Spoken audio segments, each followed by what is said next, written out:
Mentioning the Mughal Empire today is almost a guarantee you'll start an argument.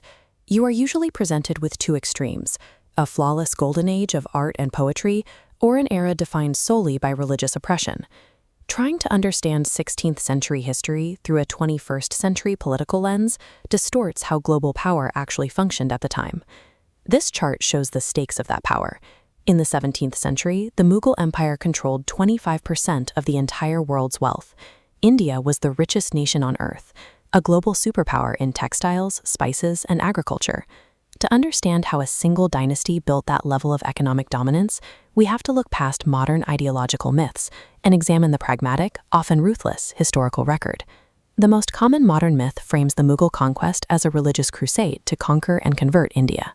But when the empire's founder, Babur, arrived in 1526, his primary enemy wasn't a Hindu king.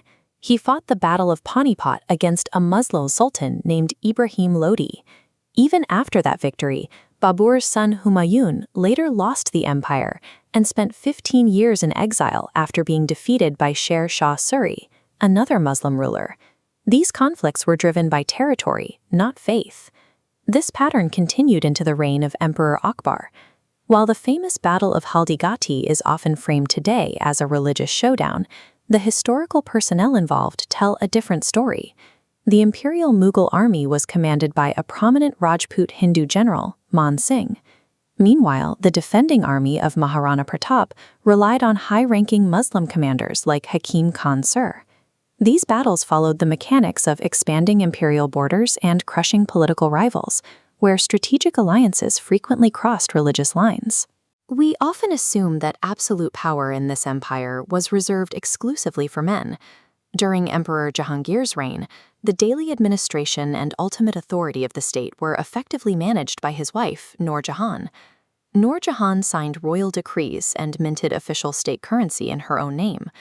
Later, Shah Jahan's daughter, Jahanara, became a master administrator. She oversaw imperial projects and controlled trade networks of the Red Fort and surrounding capital. Jahanara used her economic leverage to thwart the early British East India Company's attempts to exploit Indian trade routes, effectively outmaneuvering their merchants for years. Vile rumors later spread by British historians were a retaliatory tactic against a female leader who had outmatched them financially. Perhaps the most complex figure is Emperor Aurangzeb, often remembered today simply as a religious fanatic who destroyed Hindu temples.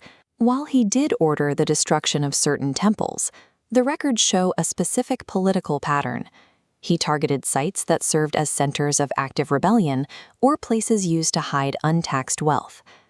Aurangzeb also ordered the destruction of rebellious Islamic mosques, such as the one in Golconda, while simultaneously donating land and funding to major temples in Varanasi and Gujarat.